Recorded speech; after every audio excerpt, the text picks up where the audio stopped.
ये जो कराची में अचानक से डोरियां हिलना शुरू हो गई हैं, एमक्यूएम के धड़े इकट्ठे किए जा रहे हैं, बलूचिस्तान अवामी पार्टी को जम किया जा रहा है, पीपल्स पार्टी की तरफ वो लोग जा रहे हैं, क्या कोई इशारे हैं? मुत्तहिदा कौमी मूवमेंट पाकिस्तान और उसके जो मुख्तलिफ धड़े थे उनकी जो कारकर्दगी रही है, अब उनको ये समझ में नहीं आ रहा कि जनाब हम जो है अगर इस तरह अगले इलेक्शन में गए तो हमारा कहाँ पे हम खड़े होंगे। लंदन से कॉल आती थी और पूरा कराची बंद हो जाता था। मुजम्मिल असलम साहब, कराची में ये क्या हो रहा है? हमारे लिए ये सरप्राइज नहीं है, सबकी नानी तो एक ही है ना। अब वो कोशिश की जा रही है कि किसी तरह इन तीनों को जोड़ के जो है इनके सारों का वोट बैंक एक जगह इकट्ठा करके पीटीआई के सामने, क्योंकि इस वक्त तो कराची में पीटीआई वर्सेस रेस्ट है। मुस्तफा कमाल साहब एंटी एमक्यूएम नैरेटिव के साथ आए थे। इनका नैरेटिव मैटर करेगा कि ये किस नैरेटिव से आ रहे हैं, क्योंकि पीटीआई ने कोई खास डिलीवर नहीं किया कराची में, लेकिन वो इमरान खान का एक नजरिया, करप्शन, वो तमाम चीजों पे इमरान खान को कराची ने जो है आज वोट दिया। ओवरऑल इकोनॉमी में सलमान शाह साहब को इस वक्त नजर क्या आ रहा है? बहुत ही मामला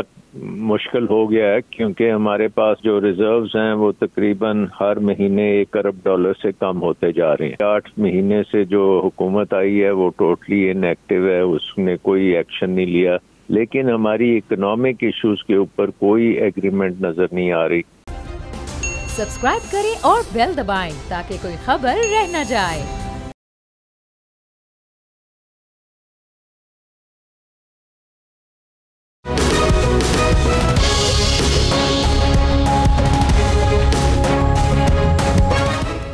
बिस्मिल्लाहिर्रहमानिर्रहीम, अस्सलाम वालेकुम नाज़रीन, आप बोल न्यूज़ देख रहे हैं। मैं इमरान रियाज खान हूँ। साल का पहला दिन है और इस साल की जो सबसे बड़ी मुश्किलात हैं उनमें जो सबसे बड़ी मुश्किल है वो मईशत की है।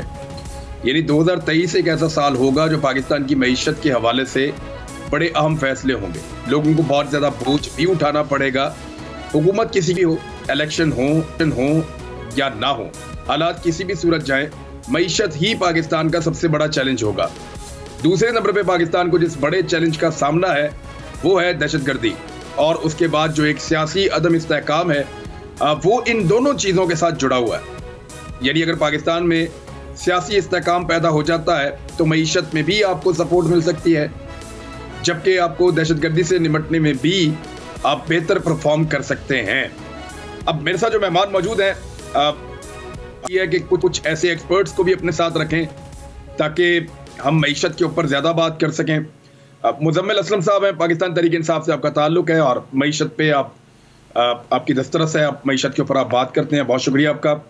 माहिर मईशत हैं पाकिस्तान में और सब जानते हैं डॉक्टर सलमान शाह साहब, बहुत सारे हवालों से, मईशत के हवालों से बहुत मकबूल है पाकिस्तान में। बहुत शुक्रिया डॉक्टर साहब आपका भी ज्वाइन करने के लिए। आमिर ज़िया साहब हमें ज्वाइन कर रहे हैं, सीनियर एनालिस्ट हैं। बहुत शुक्रिया सर आपका भी ज्वाइन करने के लिए। सबसे पहले मैं आमिर भाई आपसे एक चीज़ पूछ लूँ, ये जो कराची में अचानक से डोरियां हिलना शुरू हो गई हैं या मुलाकातें शुरू हो गई हैं, एमक्यूएम के धड़े इकट्ठे किए जा रहे हैं, बलूचिस्तान में बलूचिस्तान अवामी पार्टी को जम किया जा रहा है, पीपल्स पार्टी की तरफ वो लोग जा रहे हैं, ये क्या कोई इशारे हैं या ये अज़ खुद हो रहा है? यानी ये किस तरह इस वक्त कैसे मुमकिन है और ये सब कैसे हो रहा है? अच्छा इमरान साहब, कोई एक फैक्टर नहीं होता इन तमाम चीज़ों के पीछे, इसमें कई मेरे ख्याल में मुहरिकात हैं। एक तो यकीनन जैसा कि आप फरमा रहे हैं कि हो सकता है कि कोई जो है इनकरेज भी कर रहे हो कि जनाब दोबारा इत्तेहाद हो ताकि जो खला है कराची की सियासत में वो पूरा हो सके। दूसरी बात ये कि जो मुत्तहिदा कौमी मूवमेंट पाकिस्तान और उसके जो मुख्तलिफ धड़े थे उनकी जो कारकर्दगी रही है गुज़श्ता इंतखाबात में, आप देख लें उसके बाद जो बाई इलेक्शन हुए वो इतनी उनके लिए मेरे ख्याल में बड़ा शौक साबित हुआ, चाहे कोई भी उनका धड़ा हो, चाहे वो मेन स्ट्रीम एमक्यूएम हो या उनके टूटे हुए धड़े, कि अब उनको ये समझ में नहीं आ रहा कि जनाब हम जो है अगर इस तरह अगले इलेक्शन में गए तो हमारा कहाँ पे हम खड़े होंगे। तो ये कंपल्शन है कि जहाँ पर इनको साथ बैठना पड़ रहा है, लेकिन साथ साथ बड़ा तजाद है जो सिर्फ इनका देखें, अगर ये लोग मिल भी जाते हैं तो ये नहीं होगा कि कराची के अंदर एकदम मकबूल हो जाएंगे। बात जो बड़ा सवाल होगा कि क्या बयानियाँ लेके सामने आते हैं, क्या पैगाम लेकर आते हैं, क्या विजन लेकर आते हैं। माजी में लसानी सियासत करते थे, वो एक बड़ा एक मकबूल नारा था, लोगों को जोड़ता है और तकसीम भी करता है, साथ साथ तो उर्दू बोलने वालों को जोड़ता है, उसके खिलाफ दूसरों को तकसीम करता है। अब कराची की डेमोग्राफिक्स बदल चुके हैं, अब वो नारा ज़ाहिर है कि आज की 21वीं सदी के कराची में वो नारा नहीं चलेगा। तो इनके पास कौन सी ऐसी नई पैगाम होगा, नया खून इनके साथ होगा, या सिर्फ वही आजमाए हुए चेहरे होंगे कि जिनसे बहुत सारे लोग जो हैं इतने खुश नहीं है। तो इनको एक कम्बिनेशन बनाना पड़ेगा, नए पैगाम के साथ आना पड़ेगा कि अगर ये कहते हैं सर, अगर आमिर भाई वो ये कहते हैं कि हमें एस्टेब्लिशमेंट ने हमारे टुकड़े कर दिए थे और अब हम वापस सारे भाई इकट्ठे हो गए हैं और हम सब मिलकर काम करेंगे, तमाम सेक्टर कमांडर्स आ जाएं, सारे लोग आ जाएं, उसी तरीके का पूरा निज़ाम बना लें, तो ये चीज़ें कुछ फैसिनेट करेंगी उनके वर्कर्स को, उनके लोगों को? नहीं इमरान, वो दौर गुजर गया। अब यहाँ पे जो लॉ एंड ऑर्डर की सूरत हाल है, मेरे ख्याल में मुत्तहिदा कौमी मूवमेंट पाकिस्तान या किसी भी जमात को, इस शहर में बहुत सारे लोगों ने जो है बहुत ही कहते हैं इलीगल काम भी किए हैं। पीपल्स अमन कमेटी का नाम आता है, MQM का नाम आता है, ANP ने अपने दौर में बहुत कुछ किया मुख्तलिफ इलाकों में।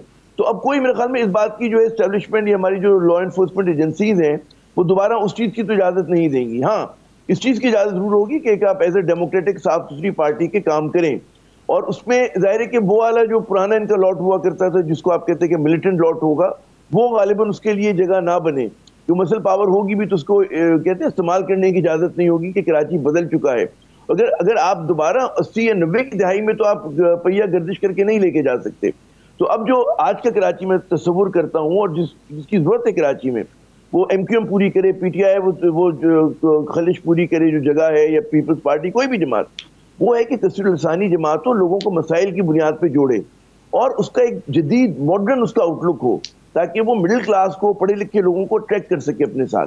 अब अगर उस पर MQM या कोई भी जमात पूरी उतरती है, इमरान खान साहब भी ये इल्जाम लगा रहे हैं, उनके लोग भी ये कह रहे हैं, और हत्ता के कुछ अर्सा पहले ये खबर भी थी कि इमरान खान को कराची और हैदराबाद में उनकी हैसियत को कम करने के लिए अगर अल्ताफ हुसैन को भी वापस रीएक्टिव करना पड़ा तो वो भी कोई अचंभे की बात नहीं है, क्योंकि देखें अगर नवाज शरीफ के, आसिफ अली जरदारी के और फजल रहमान के, इन सब के एस्टेब्लिशमेंट के साथ एक मिसाली ताल्लुकात कायम हो सकते हैं, तो वाई नॉट अल्ताफ हुसैन?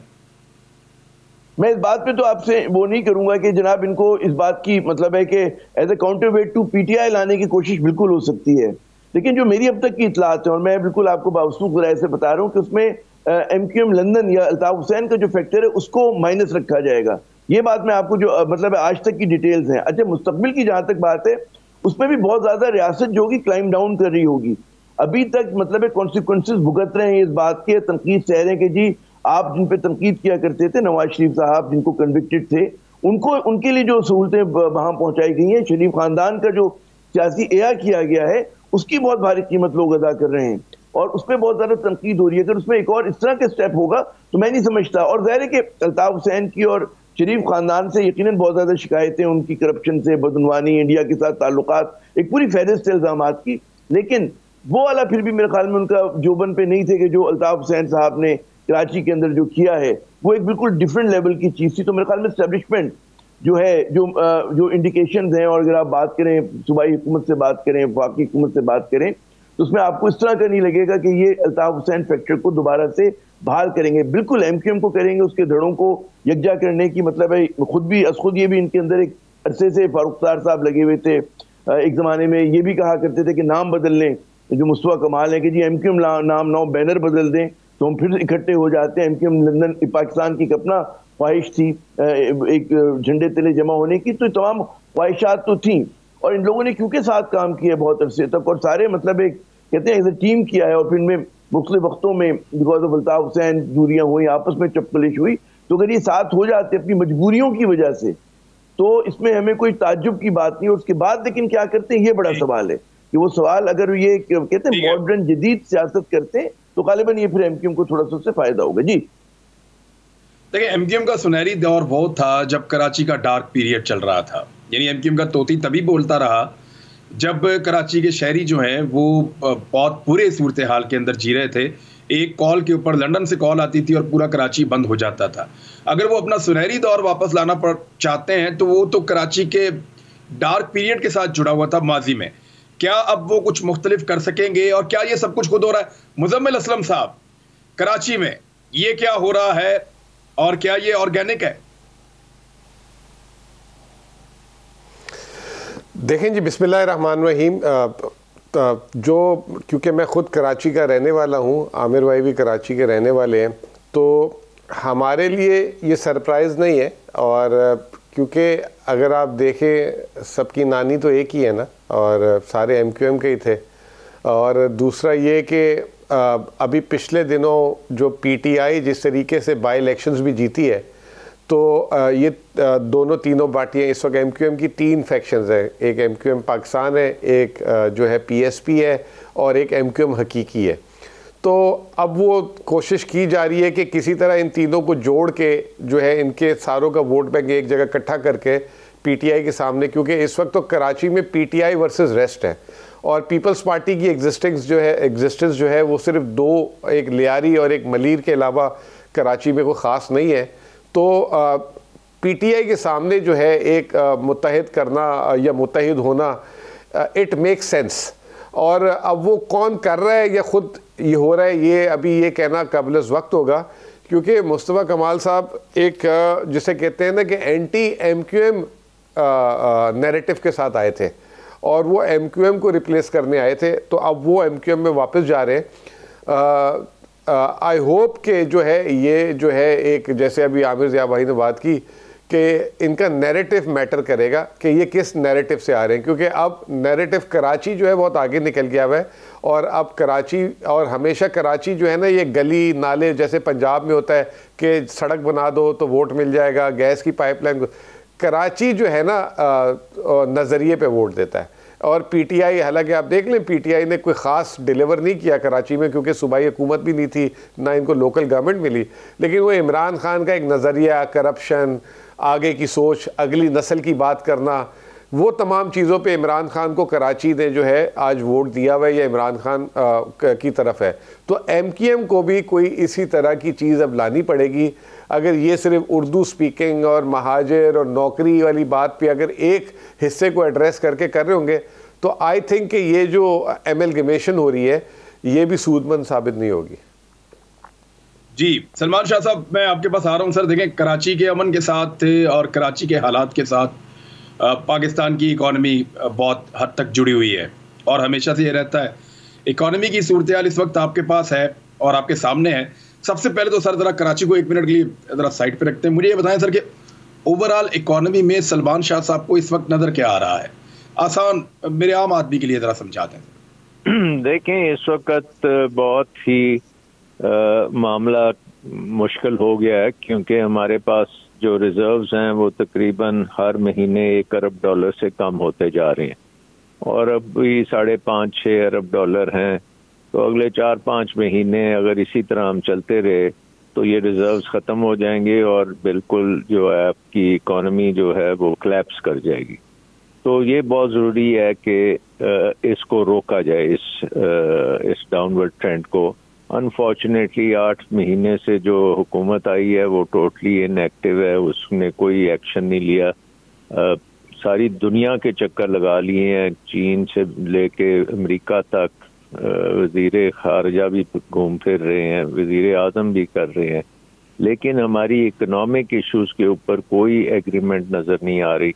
हमारे जो बैरून मुल्क कर्जे हैं वो अनसस्टेनेबल हो चुके हैं, जितने उनको हर साल हमें $20 अरब वापस करने पड़ते हैं और वो हमारे पास नहीं है और ना ही हम उनको रीफाइनेंस कर सकते हैं। हमारा रिस्क प्रीमियम जो शौकत तरीन के वक्त में 4-5% था वो तकरीबन 70-80% पहुंच चुका है। हमारे बॉन्ड्स जो हैं वो 50% डिस्काउंट पे बिक रहे हैं। इसका मतलब ये है कि कैपिटल मार्केट्स में हम नहीं जा सकते, हम वो बॉन्ड इशू करके पुराने डेट को रिटायर नहीं कर सकते। तो इसलिए हमें IMF से करना पड़ेगा, एक मायदा बहाल करना पड़ेगा जो कि डीरेल हो चुका है और नज़र नहीं आ रहा कि वो वापस ये हुकूमत कर पाएगी, क्योंकि इस हुकूमत ने डिलिबरेटली उसको खासा डैमेज किया है।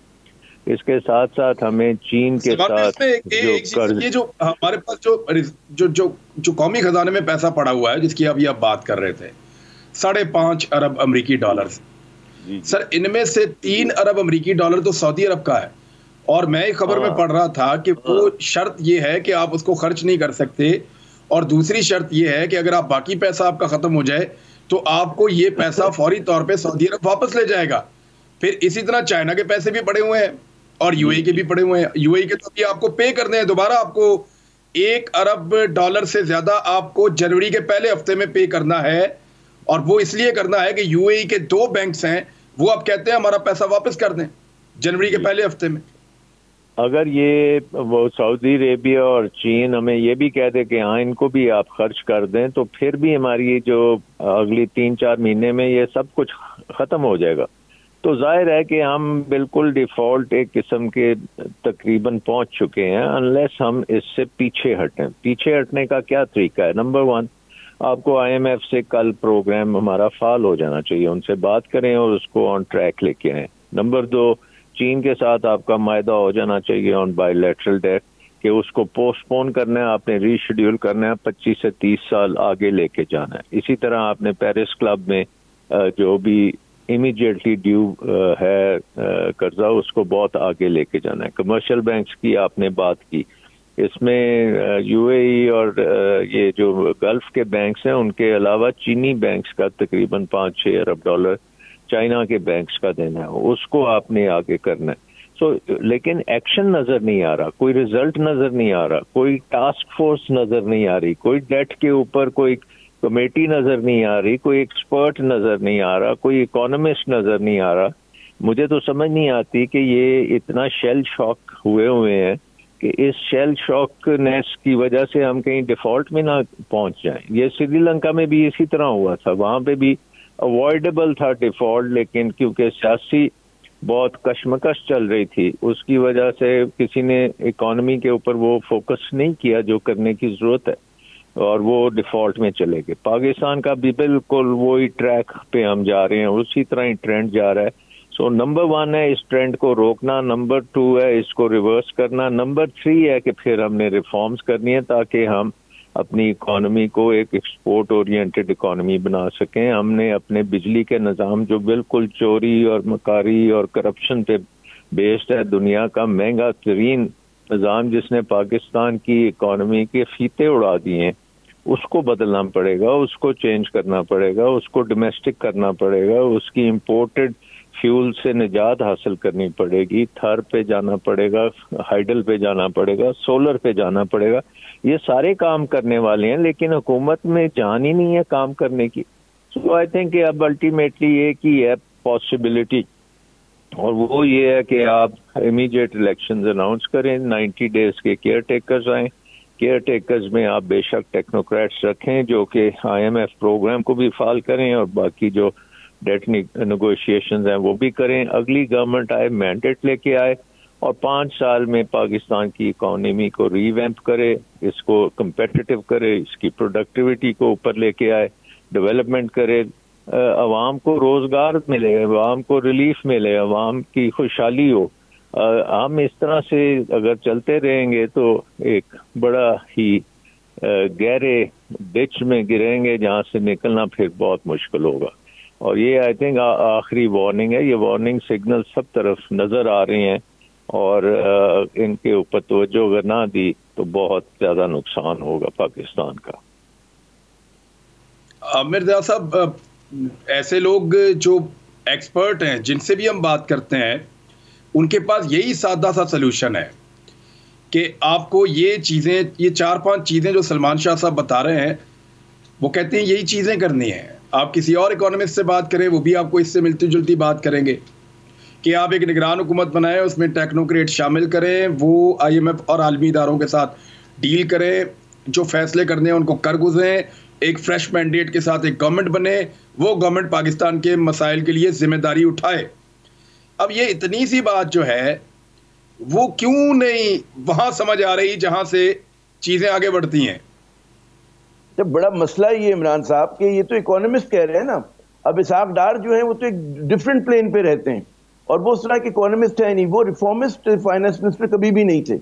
उन्होंने हमेशा जो है आर्म ट्विस्टिंग के जरिए, उनका एक डार इकोनॉमिक्स है और उसका जो है असर जो होता है वो हमेशा जो होता है मुल्क को मुश्किल में डाल के जाते हैं। आप याद करें वो बड़े हम ठोक के उतरे थे एयरफोर्स वन के जहाज से कि डॉलर 200 रुपए का हो जाएगा और जी मैं ये कर दूंगा, ये कारनामा करूंगा। लेकिन जब आपके कहते हैं ना कि आपके खानदानी मफादात, आपके बिजनेस के इंटरेस्ट इतने ज्यादा इंट्रेंच हो जाए आपकी मईशत के साथ, तो फिर आप सही फैसला कर नहीं सकते। अब जो उनका नारा इतना ढकोसला साबित हुआ कि जी हम अपनी कहते हैं ना सियासत नहीं, रियासत को बचाने के लिए ये रियासत को खाका मदहन कुर्बान करने जा रहे हैं।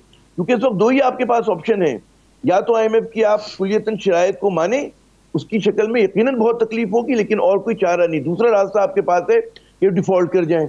अच्छा, टेक्निकल डिफॉल्ट हो चुका है, अब आपकी बारी की जी सॉवरेन डेट डिफॉल्ट खुदा ना खास्ता वो ना हो जाए। लेकिन अब ये दोनों रास्ते बहुत सख्त हैं, लेकिन डिफॉल्ट का रास्ता ज्यादा सख्त है। मुजम्मिल ज्यादा एक्सप्लेन करेंगे कि उसके नतीजे जो फॉल आउट क्या आते हैं डिफॉल्ट का। अब आप जो है मतलब इन्होंने पहले 8-9 महीने जाए कि थोड़े से कुछ करेक्टिव मेजर्स मिफ्ता इस्माइल ने लेने शुरू किए थे, जिसको जाहिर है कि जो उनका पूरा क्योंकि समझी है ये नवाज शरीफ साहब के साहबदार साहब, ये वहां से उस पर अंदाज होते थे, तो उनको भी पूरी तरह काम नहीं करने दिया गया और अपने उसी दौर में उनको बिल्कुल कहते हैं ना कॉर्नर कर दिया गया था। और अब जब मतलब है कि इनको फैसला करना है, 8 महीने जाया कर चुके हैं, 9 महीने, और अगले 9 महीने खुदा ना खास्ता मजीद जाया कर दिए, तो मुल्क अभी घुटनियों पे है, मुल्क लेट जाएगा। तो इतनी खतरनाक सूरत हाल है। ये जो कहते हैं ना सबसे बड़ा माशी बुरहान है पाकिस्तान की तारीख का। 2022 जो हमने खत्म किया वो हमने क्लाइमेक्स पे किया, सियासी और माशी अदम इस्तेकाम के। 23 का आगाज हम इस पूरे तूफान में जाकर कर रहे हैं, मतलब पहला दिन जो है हम उस तूफान के अंदर हैं। 2022 का आगाज ऐसे नहीं हुआ था, 2021 का नहीं हुआ था, जो आज 2023 का हुआ है। तो ऐसी सूरत हाल है कि वॉर शूटिंग पे कुछ करना होगा। कोविड में भी हालात, लेकिन आपने एक बात की आमिर भाई कि टेक्निकल डिफॉल्ट पाकिस्तान का हो चुका है, ये और भी बहुत सारे लोग कह रहे हैं। और जो लोग ताजिर हैं, जो लोग इंपोर्ट एक्सपोर्ट में काम करते हैं, वो कहते हैं कि वाकई में पाकिस्तान का टेक्निकली डिफॉल्ट हो चुका है। ये तमाम वो इंडिकेटर्स मौजूद हैं जिनकी बुनियाद पे आप कह सकते हैं कि वो मुल्क डिफॉल्ट कर चुका है। सिर्फ एक आधी चीज़ है जिसके ऊपर पाकिस्तान मान नहीं रहा, या कि पाकिस्तान डिनाइल में है। इसके ऊपर बात करते हैं एक ब्रेक के बाद। हमारे साथ ही नाज़रीन अभी वापस आ रहे हैं।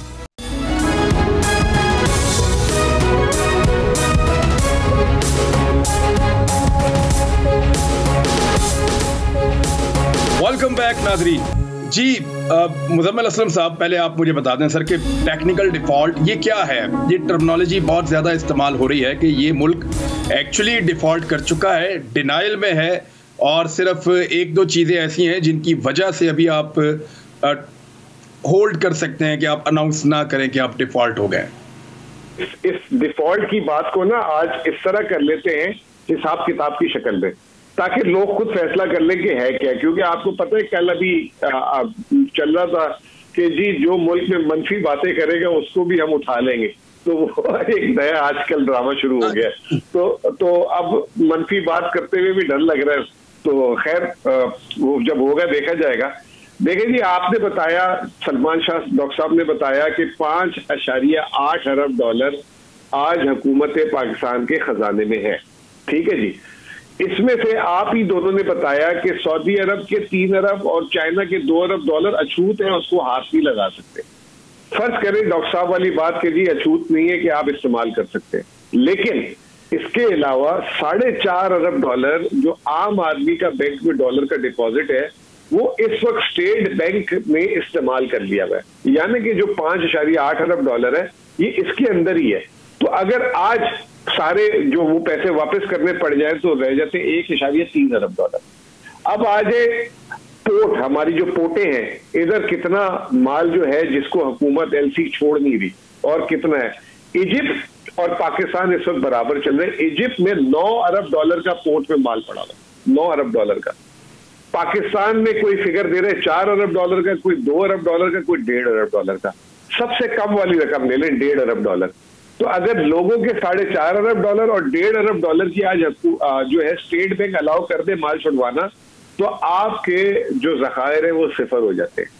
अब अगले हफ्ते आपने 1 अरब डॉलर जो है वो आपने खुद बताया यूएई की अदा करनी है। मैं आपको बता देता हूँ 3 महीने में बी न्यूज ने चलाया है कि 8.3 अरब डॉलर का आपने कर्ज वापस करना है जनवरी से मार्च तक।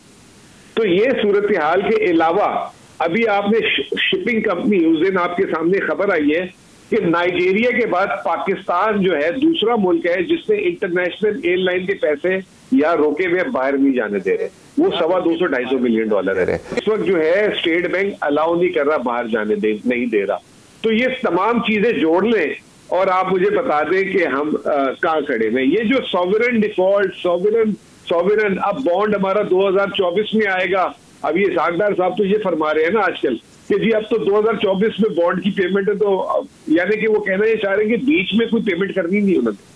तो मेरे नजदीक इस वक्त आप भाईजान हालत डिफॉल्ट में है, एक आम अल्फाज में मैं बोलूं, और ये जितनी मैंने आपको हिसाब किताब दिया आप जोड़ ले, अगर इसमें कोई गलती है तो उसको आप प्लस माइनस कर दे, जमा तकरीर कर ले, और हुकूमत आके बता दे कि ये हम बात जो कर रहे हैं सही कर रहे हैं गलत कर रहे हैं। और अगर ये बात करने में उनको तकलीफ है, सजा देनी है उन्होंने, तो फिर सजा दे दे, क्योंकि हम तो एक हकीकी बात कर रहे हैं ना।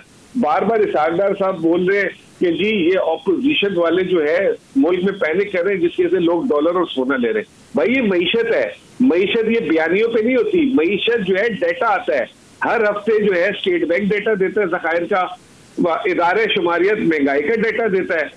इसके अलावा जो है आलमी इदारे जो है अलग अपनी रिपोर्ट देते हैं, अपने तजज़िये देते हैं, रेटिंग एजेंसीज देती हैं। हम तो वो जो डाटा आता है उसमें बात कर देते हैं कि जी ये अब ये नया डाटा आया। अब कल एफबीआर ने टैक्स का डाटा दिया है, 225 अरब रुपए सिर्फ दिसंबर के महीने में जो है टैक्स का शॉर्टफॉल है। अब बताएं हमें कि जब ये टैक्स का शॉर्टफॉल होगा, आईएमएफ पहले आपसे टकरे मार रहा है कि आपका खसारा जो है आसमानों को छू रहा है, अब आपसे टैक्स कम होगा तो हम उस पर क्या कहेंगे कि सूदों को कम पैसे मिलेंगे, फिर बेरोजगारी होगी, तनख्वाहें टाइम पे नहीं आएंगी। तो ये जब हम बात कर रहे हैं तो इसहाक डार साहब उसमें भी अब वो पुलिस वाली बातें करना शुरू कर दी उन्होंने। हमारे दौर में बात होती थी, मैं एज ए तर्जुमान आके एक्सप्लेन करता था, हम अगर कोई अखबार में लिखता था तो हम उससे रिबटल देते थे, हम जो है दलील से दलील के जवाब देते थे। अब ये अगर कह रहे हैं कि डंडे मार के हम सारों को चुप, आधा मीडिया तो चुप है वैसे ही माशाल्लाह, बात ही नहीं करता, वो सिर्फ घड़ी रात को मिलती है, वो घड़ी पे शुरू हो जाते हैं। कभी वो कह देते हैं आप सुप्रीम कोर्ट मिल गया आजकल कि 2018 में एनआरओ इमरान खान साहब को दिया था, वो दिया था, वो दिया था, जहांगीर तरीन की पल्ली चढ़ा दी थी। तो मीडिया को तो लगाया हुआ उस तरफ, और अगर डाटा पे बात कर रहे हैं, अगर फॉर्म से कोई बात बता रहे हैं तो वो हमें जो है वो इस वक्त हमें कह रहे हैं कि जी हम लोगों में पैनिक फैला रहे हैं। मुझे तो समझ ही नहीं आ रही बात इस वक्त। ठीक है डॉक्टर साहब, एक अभी आपने बात की, इमरान खान साहब भी एक ब्रीफिंग दे रहे थे डॉक्टर शानिया निस्तर के साथ, वो भी ये कह रहे थे कि मुल्क डिफॉल्ट की तरफ जा रहा है, आना पड़ेगा, महंगाई का एक बहुत बड़ा तूफान जो है वो पाकिस्तान में वरना आ जाएगा, और ये सिचुएशन से निकलने के लिए जो आपने हल बताया उससे मिलता जुलता उन्होंने भी अभी बताया। लेकिन डॉक्टर साहब ये जो डार साहब जिस तरीके से इकोनॉमी को कंट्रोल कर रहे हैं, यानी दो चीज़ों के ऊपर तो उनकी जिद है, यानी सीधा सीधा एनर्जी के मामले पे जिसमें आप पेट्रोल भी शामिल कर लें, बिजली की कीमत भी शामिल कर लें, और जिस तरीके से आपकी एनर्जी की मैनेजमेंट है पूरी, उस मामले पे डार साहब पॉलिटिकल फैसला करने को तैयार हैं, और वो अपना पॉलिटिकल कैपिटल खर्च करने के लिए बिल्कुल तैयार नहीं है आईएमएफ की बात मानते हुए। दूसरा, डार साहब ने एक्सचेंज रेट के अंदर एक जिद पकड़ी हुई है कि मैं डॉलर को कम कीमत पे रख के दिखाऊंगा, यानी इंटरबैंक में, और मैंने अपनी सहाफती करियर में कभी ऐसा नहीं देखा कि 25 रुपए का 30 रुपए का फर्क जो है वो इंटरबैंक और ओपन मार्केट के अंदर हो जाए, और वो ये अब हो गया है। तो सर इस एटीट्यूड के साथ कैसे फिर? देखिए ये तो बिल्कुल आधी तबाही तो इसी डिसीजन ने की है ना। ये जो 35 रुपए का डिफरेंस है उसका मतलब क्या है? उसका मतलब ये है कि जो रेमिटेंसेस हैं वो नीचे जाएंगी, क्योंकि जो भी पैसा भेजेगा वो हवाले के जरिए उसको बहुत ज्यादा फायदा होगा, डॉलर पे 30 रुपए उसको ज्यादा मिलेंगे, तो वो ऑफिशियल चैनल से नहीं भेजेगा। नंबर 2, एक्सपोर्टर जो है वो अंडर इनवॉइस करेगा या अपना बाहर एक्सपोर्ट अर्निंग्स रखेगा, क्योंकि उसको पता है कि ये 225 के बजाय 250 वो ले सकता है। इंपोर्टर का ये होगा कि जितनी जल्दी मैं इंपोर्ट कर लूँ अच्छा है, नहीं तो ये 225 जो है कल 250 हो गया तो फिर मेरी महंगी हो जाएगी इंपोर्ट्स। तो हर तरफ से प्रेशर उल्टा पड़ रहा है, जो होना चाहिए उसके बिल्कुल ऑपोजिट ये पॉलिसी का इम्पैक्ट आ रहा है, और उसकी वजह से डॉलर बिल्कुल गायब हो गया हमारी इकोनॉमिक डिसीजन मेकिंग में। वो डॉलर मिल ही नहीं रहा, जो आप एलसीज भी नहीं खोल पा रहे, आपका जो import even security related issues के ऊपर मसले आ रहे हैं, तो ये तो सस्टेनेबल है ही नहीं है। और जिस तरीके से ये मैनेज किया जा रहा है, जैसे मैंने पहले भी कहा कि इकोनॉमिक मैनेजमेंट तो यहाँ पे है ही नहीं है। एडमिनिस्ट्रेटिव मैनेजमेंट एक दिन चलती है और 100 दिन नुकसान पहुंचाती है। अब आप देख लें अब आगे चल के क्या होगा। सबसे पहले ये है कि स्मगलिंग जो है ये अरूज पे चली जाएगी, डॉलर्स भी स्मगल होंगे, चीज़ें स्मगल होंगी, हर चीज़ एक इनफॉर्मल इकोनॉमी में चलती जाएगी और हुकूमत जो है वो बैठती चली जाएगी। और एक बहुत ही शदीद किस्म का इकोनॉमिक डिसरप्शन हो रहा है, और उसकी वजह से अनएम्प्लॉयमेंट जो है वो भी बढ़नी जाएगी, और ये एक बहुत जिसे कहते हैं एक्सप्लोसिव किस्म की सिचुएशन बन रही है।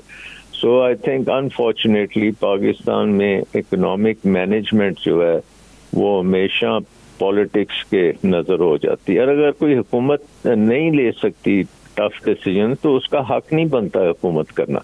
फिर उनको एक दिन भी हुकूमत नहीं करनी चाहिए, उनको निकल जाना चाहिए, क्योंकि वो अगर फैसले ये नहीं करेंगे तो मुल्क डूब जाएगा। सो आई थिंक उनके वो पॉलिटिकल कैपिटल ही नहीं है, तो वो क्या खर्च करेंगे? उनको साफ नजर आ रहा है कि वो हमेशा के लिए सियासत से आउट हो जाएंगे अगर ये फैसले वो कर लेते हैं। जो बहुत ही कोई मकबूल आदमी हो तो वो ये फैसले करे तो लोग बर्दाश्त करें। फैसले करने की है ना, अगर ये नहीं कर सकते तो मुल्क के ऊपर ये तरस खाएं और छोड़ दें फिर सारा कुछ। ये तो मतलब एक किस्म का इन एक्शन की वजह से हमें हम स्लिपरी स्लोप पे हैं और वो तेजी से हम बॉटम की तरफ जा रहे हैं। तो अब इससे ज्यादा तो अब सिग्नल्स नहीं आ सकते। आई मीन आप सोच लें कि मार्केट में आप जीरो हैं इस वक्त। आप जाके एक बॉन्ड इशू करने जाएंगे तो आपको जूते पड़ेंगे कि आप क्या करने आ गए। सो आई थिंक ये अब कहानी जो है इनकी ख़त्म हो गई है, फेलियर हो गया है। आप देख लें कोई इनके दो वज़ीर ख़जाना आए हैं, दोनों फेलियर्स हैं, दोनों आपस में लड़ भी रहे हैं। सो आई थिंक ये तो राइटिंग ऑन द वॉल है। अब देखें कब फैसले करते हैं। एक हम ब्रेक ले लेते हैं। क्या पाकिस्तान के इन मसाइल का हल नए इलेक्शन से निकल पाएगा? इमरान खान साहब का अभी ये दावा आज ही, और दावा उनका ये कि वो इन हालात से पाकिस्तान को निकालेंगे। क्या ये सिर्फ एक पॉलिटिकल नारा है जिसको वो इस्तेमाल कर रहे हैं? एक ब्रेक के बाद वापस आते हैं, फिर बात करें।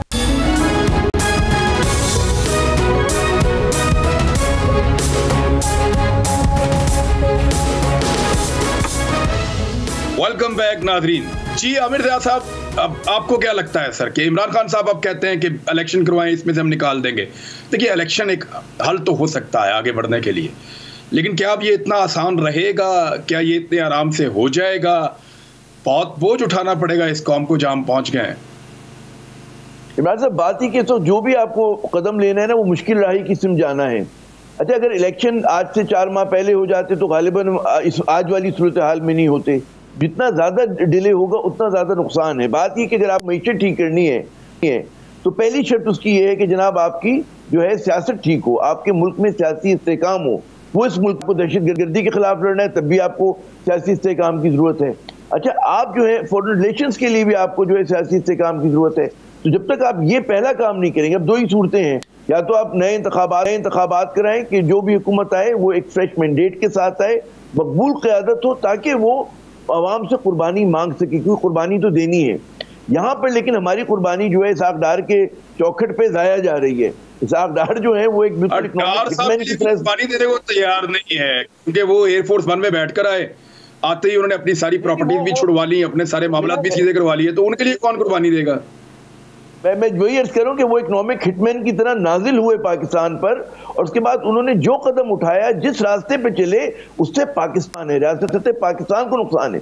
याद करें जब आखिरी मरतबा नवाज शरीफ साहब के साथ जब ये रुखसत हुए थे, तब भी आप याद करें कि मुल्क को किस इब्तिला में, किस मुश्किल में छोड़ा था इन्होंने।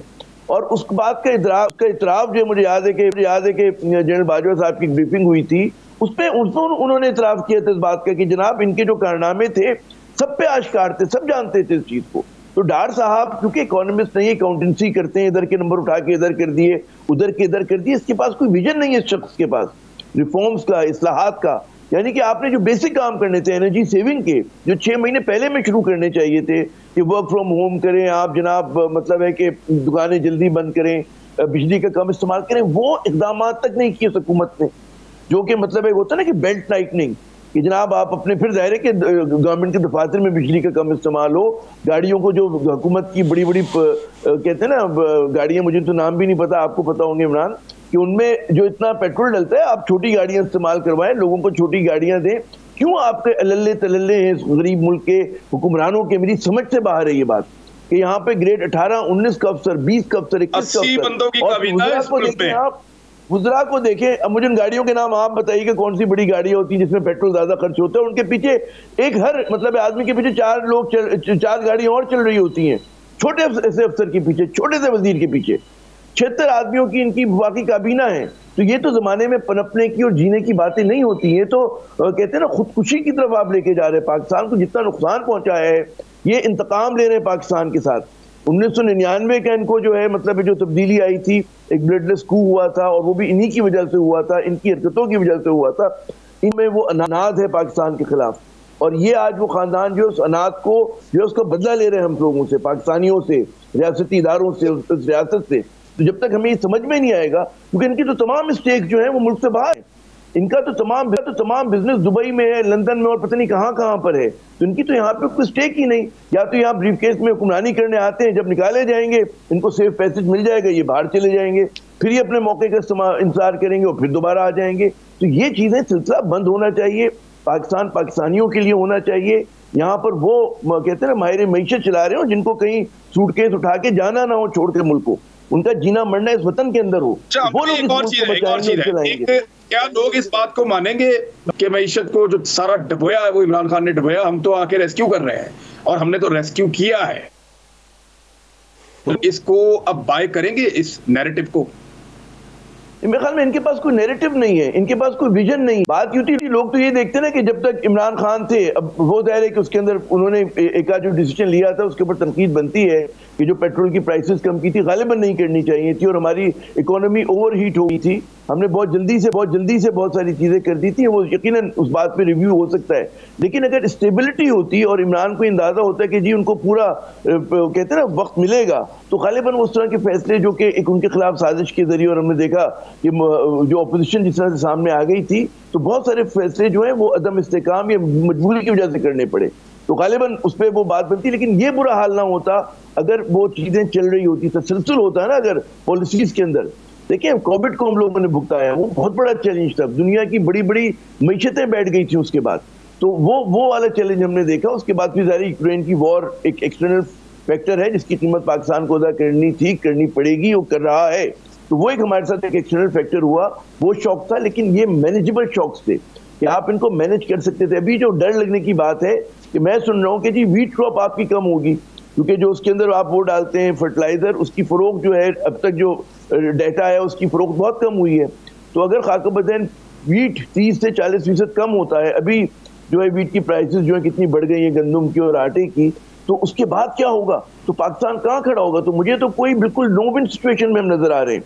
अभी वॉर फुटिंग पे कुछ करने की जरूरत है, कल के करते आज, आज के करते अभी, इतनी जल्दी करना है। जब तक नहीं करेंगे हम पाकिस्तान को नहीं बचा सकते। जी ठीक, मैं ये बात हम कर रहे थे जुलाई और अगस्त से कि बड़ा खौफनाक बहरान हुकूमती इक़दामात की वजह से गंदम में, आटे में ये आएगा, और गैस का भी एक बहरान आएगा। कई महीनों से हम बता रहे थे। मुज़म्मिल असलम साहब, आटे की शॉर्टेज भी हो रही है, 2600 रुपए का भी थैला 20 किलो का बिक रहा है। ये महंगाई क्या ओवरऑल जो सिचुएशन बनी हुई है उसका हिस्सा है, सप्लाई का मामला है, या फंस गए बस अब निकलना मुश्किल है इसमें से? नहीं इमरान, आपको मैं थोड़ा सा इसमें बता दूं कि जब हमारी हुकूमत ख़त्म हुई थी ना, तो उस वक्त मुल्क में गंदम की फसल आ गई हुई थी, और 2,70,00,000 जिसे कहते हैं ना कि मन जो है हमारे मुल्क में मिलियन 2.7 मिलियन टन जो है गंदम की फसल आ गई थी, जो पूरे मुल्क खा सकता था एक साल के लिए। स्ट्रेटेजी ये थी कि 30 लाख टन जो है हम एक स्ट्रेटेजिक रिजर्व बना लें, और पिछले साल भी हमने इंपोर्ट किया था। शौकत तरीन साहब ने कहा था इस साल भी हम 30 लाख टन वाफिर मंगा लेंगे ताकि कोई आसमानी सुल्तानी उसके इस्तेमाल में हो। अब आप देखें जुल्म क्या हुआ है, 2200 रुपये मन में जो है काश्तकार ने लोगों को गंदम बेची, हुकूमत को और ये जो मार्केट के लोगों को। अब ये जो मार्केट में इस वक्त रेट है वो है 4000 रुपये मन पिछले साल की गंदम का। ये वो गंदम ये नहीं है कि अभी सैलाब जो है उसमें फसल खड़ी खराब हो गई थी, वो गंदम कट के गोदामों में आ गई थी। तो इसका मतलब है कि ये इसका मतलब ये कि जुआ हुआ है और इसमें लोगों ने अरबों खरबों रुपए कमाए। मैं खरबों रुपए की बात कर रहा हूं, क्योंकि जो है हम जब हुकूमत छोड़ के गए थे 55 रुपए किलो जो है आटा था यूटिलिटी स्टोर और पंजाब हुकूमत दे रही थी, और 65 रुपए से 70 रुपए के दरमियान चक्की का और फाइन आटा था। आज जो है 120 से लेके 150 रुपए आटे का रेट है। 6 महीने के अंदर अभी नई फसल की बात ही नहीं है। और फिर इसके बाद किया इन्होंने, आप इसमें देखिए जुल्म क्या किया। जब सैलाब सिंध पूरा का पूरा सैलाब के अंदर डूबा हुआ है, वहां पे भी गंदम की बवाई नहीं हो सकी और मल्टीपल रीजंस और भी हैं। पोल्ट्री का एक बड़ा खौफनाक बहरान आने वाला है। टेक्सटाइल की इंडस्ट्री पहले बंद पड़ी है, बेशुमार पाकिस्तान की इंडस्ट्री बंद हो रही है, मिलियंस के अंदर लोग जो हैं वो बेरोजगार हो रहे हैं। और इस मौका पर हुकूमत का ये तजवीज़ सामने लाना कि मईशत के बारे में जो मुहिम चलाई जाए इस हुकूमत के खिलाफ, उन लोगों के खिलाफ कार्रवाई की जाए। शाबाश। अब तक के लिए इतना ही। अपना ख्याल रखिएगा। मुलाकात होती है जुमे को। अल्लाह हाफिज़।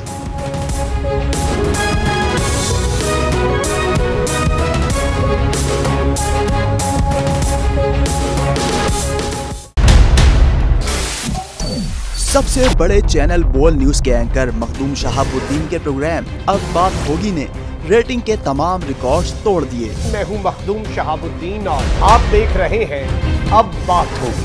46% नाजरीन ने बोल न्यूज को देखा। सोशल मीडिया पर भी सबने ज्यादा देखा। सब्सक्राइब करें और बेल दबाएं ताकि कोई खबर रह न जाए।